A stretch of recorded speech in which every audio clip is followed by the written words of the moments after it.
Simula nung nagkaisip ako, ang nakagisnan ko na dito sa mga tao dito sa Calatagan yung pangingilaw sa gabi na merong low tide, sa araw naman yung pangunguhan ng shell, at pag malaki naman ang tubig, yung paglalambat. Tradisyon na namin yun hanggang sa ngayon ay daladala namin. Simula pa nung ipinanganak ako, tumira dito ang aking mga magulang. Dito na rin sila ipinanganak. Karapatan na nila ang manguhan ng mga laman dagat at pangingisda dito sa karagatan. Nagtatanim kami ng bakawan para tirahan ng mga isda at makatulong din sa kalikasan. Pangitlugan ng mga isda, tirahan ng mga hipon. Paglaki ng tubig, ng hampas ng alon, nababasag niya, dito namin ay ipapakita na kami ay may kontribusyon o may tulong kami para sa kalikasan. Isa ako kasama sa organisasyon ng Samaka, Samahan ng Artisanong Mga Mangingisda ng Calatagan. Halimbawa, ang karapatan namin ay nasasagkan. Sasangguni po sa amin, ang ginagawa naman namin, kinakausap namin ang mga barangay at kinakausap namin kung ano ang dapat gawin para mapag-usapan namin ng walang halong gulo o ano paman. Kami, pagkamali kasi ang munisipyo, kami lumalaban, nagrarally kami pag inaakala naming mali ang ginagawa nila. May batas pangisdaan dito ngayon sa Calatagan na binibigyan nila ng ID para malaman na talaga sila ay taga rito sa Calatagan at sila ay mangingisda ng Calatagan. Ang ID pong ito ay patunay na dito kami pinanganak at talagang mangingisda kami ng Calatagan. Pag wala kayong ID at nakita kayo nang huhuli diyan sa baybayin ng Calatagan, huhulihin kayo. Bawat malalaking mangingisda, hindi pwedeng mangilaw dito sa baybayin ng Calatagan, kundi lampas sa baybayin ng Calatagan. At ang mga maliliit na mangingisda lamang ang pwedeng mangisda dito sa baybayin ng Calatagan. Kasi ang Calatagan, napakayaman. Dumadayo dyan ang mga malalaking mangingisda na taga-Balayan, na Sugbo, kung saan-saan. Nawawalaan ng hinuhuli itong maliliit na mangingisda na taga rito. Kaya ang maliliit na mangingisda, pumayag na rin magkaroon ng batas.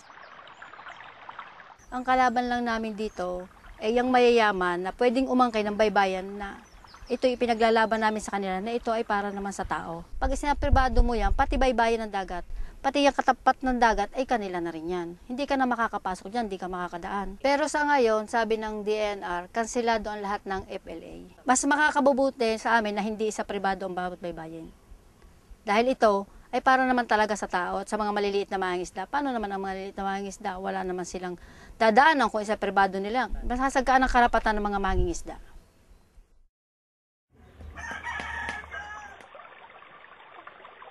Dahil nga sa mga gustong mag-develop na mga baybayin dito sa Calatagan, tuloy pa din yung aming pangamba na maaaring mapaalis ang katulad naming mga mangingisda. Yung mga bahayan, ginagawang resort, palaisdaan, katulad nga nitong kay Attorney Lorenzo Vergara na halos ay isang barangay ang nasakop ng kanyang palaisdaan. Malaki ang naging epekto nito sa mga maliliit na mga mangingisda dito sa Calatagan dahil yung lugar na ginawa niyang palaisdaan ay yun ang pinagkukuhanan ng mga mangingisda ng kanila ikinabubuhay. Humigit sa 60 pamilya ang apektuhan nito sa pagsasapribado ng kanyang palaisdaan. Sa ngayon ay nasa sa ibang lugar sila, lumipat ng ibang barangay dahil nga wala nang makahanap buhay doon sa dating kanilang tinitigilan. Naging pribado na itong pangisdaan at hindi na kami pwedeng pumasok doon sa lugar na yon.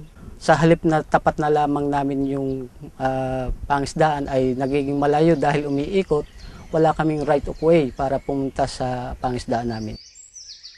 Ipinaglaban namin ito katulad ng nagkaroon kami ng mobilization dito sa kanyang nasasakupan.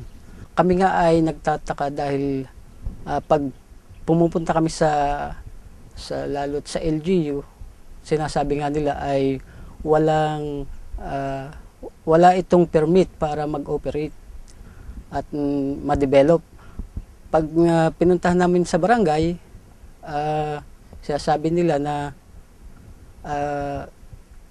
pumayag na sa itaas na ito ay ma-operate. Kaya hindi namin maintindihan kung saan kami lalapit.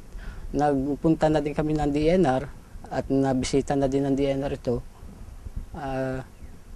Hanggang sa ngayon ay wala pa ring resulta. Madaming katulad pa ni Attorney Lorenzo Vergara na sumakop dito sa baybayin ng Kalatagan, hindi lang ang palaisdaan, kundi mga beach resort katulad ng kay Ricky Reyes, madami pang iba. Sa palagay ko ay wala siyang karapatan dahil ang baybayin ng Kalatagan ay para sa estado ng Kalatagan, hindi nang sa isang tao lamang na katulad ni Attorney Lorenzo Vergara.